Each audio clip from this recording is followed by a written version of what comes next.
눈꺼풀 건강 관리를 위해 하는 온찜질, 정확하고 안전하게 해야 눈꺼풀 건강을 유지하는 데 도움이 될 것 같은데요. 선생님, 온찜질하는 방법 좀 가르쳐 주세요. 안녕하세요. 한길안과병원 이상목입니다. 제가 오늘 안구건조증 관리를 위한 온찜질 방법에 대해 설명을 드릴 거고요. 저희가 이제 보통 온찜질하고 그 다음에 눈꺼풀 세정을 같이 하게 되는 경우가 많은데 순서는 온찜질을 먼저 하시고 그 다음에 세정을 하시는 게 좋습니다.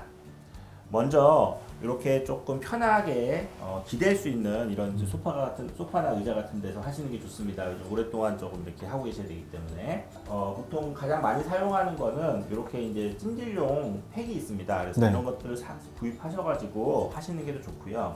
예전에는 이런 수건을 이용하는 방법도 초창기에는 많이 선호를 했었는데, 사실 수건을 이용하게 되면 눈 주변에 이제 물이 묻으면서 그게 이제 증발하게 되면서 온도가 오히려 떨어져서 효과가 별로 좋지 않은 걸로 최근에는 보고가 돼서, 혹시 수건을 사용하게 된다 그러면 지금처럼 이렇게 적신 다음에 비닐로 싸서 눈이 젖지 않게, 눈꺼풀 젖지 않게 이렇게 해주시는 게 좀 좋겠습니다. 그래서 대부분 이제 그 찜질팩은 거의 그 사용법에 보시면 몇 분 정도 돌리라 이제 이런 내용이 있거든요. 그래서 그 시간을 잘 준수를 해주셔야 되고, 사실은 이제 온찜질을 하면서 눈꺼풀에 화상을 입게 되는 경우가 아주 드물지만 좀 있습니다. 생각보다 눈꺼풀이 굉장히 조직이 약하고 이런 화상에도 예민하기 때문에 너무 온도를 높이시면 안 되고요.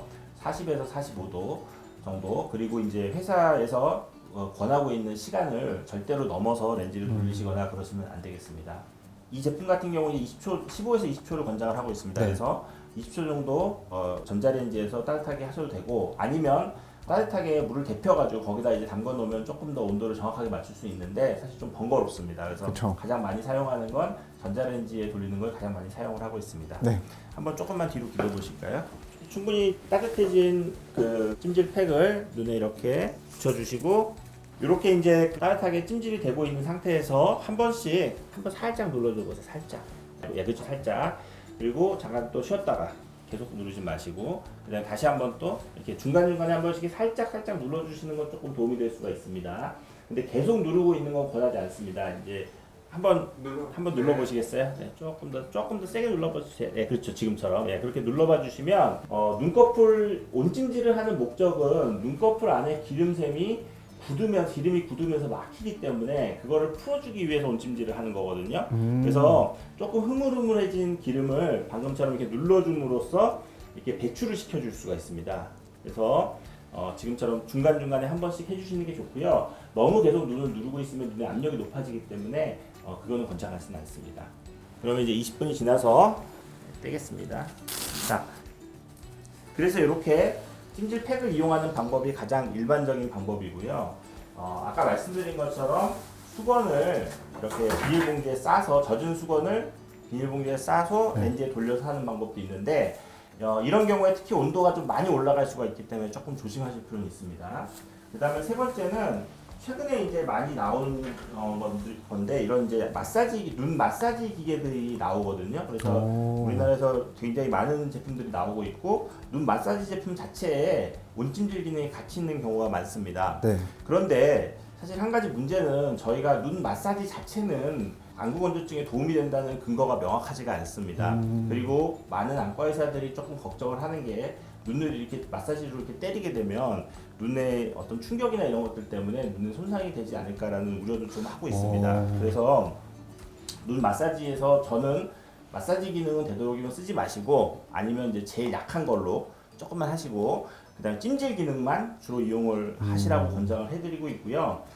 이런 이제 전기로 되는 제품들의 장점은 온도를 계속 오랫동안 일정하게 유지를 할 수가 있기 때문에, 아까 그런 찜질팩 같은 거나 수건 같은 경우에 중간에 식거든요. 그래서 실제로 20분 동안 유지가 안 되는 경우가 많습니다.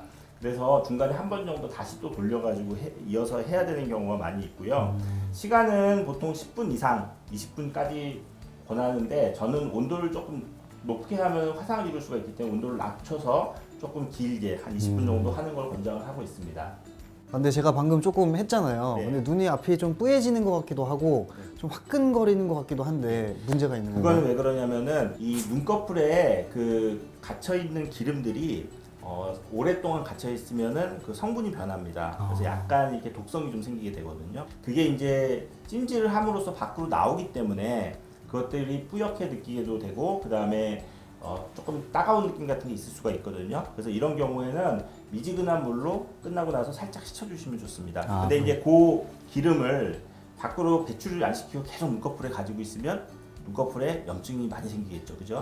네, 그래서 반드시 자주 배출을 시켜주셔야 됩니다. 미지근한 물로 세수하기가 어려우신 경우에는 인공 눈물을 넣어서 씻어내는 방법도 좋은 방법이 될 수가 있겠습니다. 네, 온찜질에 대해서 또 배워봤는데 또 마지막으로 또 해주실 말씀 있으신지. 그 온찜질은 가능하면 하루에 2번 이상 하시는 게 좋고요.